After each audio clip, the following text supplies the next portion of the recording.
day-to-day to get back out here and go to work, but before we did that, we had to analyze our tape and look at some of the things that we did and learn from it positively, negatively. We're trying to grow in all areas, specifically, skill development relative to our positions.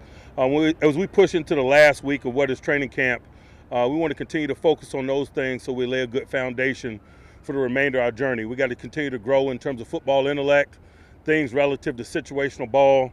I thought a significant component of the game Thursday night was possession downs. We were effective on offense. We got off on defense, and that dictated kind of time of possession that allowed us to win the war of attrition as the game went on. And we just want to continue to grow in terms of cohesion, the collective, men working together, communicating, having coordinated detail, because we realize that football is the ultimate team game.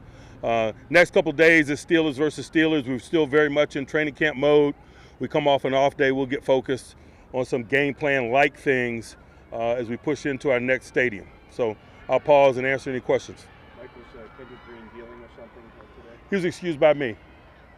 Looking at Kevin Dotson, he was working with the ones. Did you like what you saw of him enough in the game to have him earn those first team reps? He was working with the ones. I think we gave some guys a day off, and so sometimes when you give a guy a day off, it gives other guys an opportunity to elevate. We gave Trey Turner a day off, and so we looked at some combination of guys. He did perform well in the game, but I wouldn't anoint him just yet. Do you know when you might have Joe Schobert here, and what's he bring to your team? Joe will be practicing tomorrow. We're excited about having him.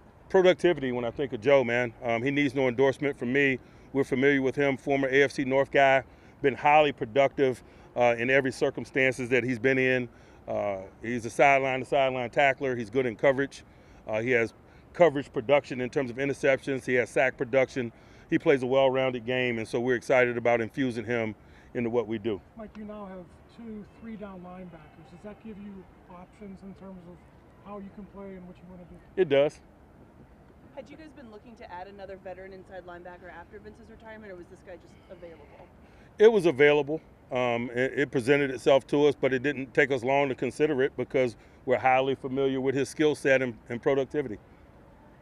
Would you say he and Devin will be competing to see who stays on the field and dime? I'm not ready to speculate at this juncture. We got some work in front of us, and they'll determine the division of labor with their quality of work as it should be.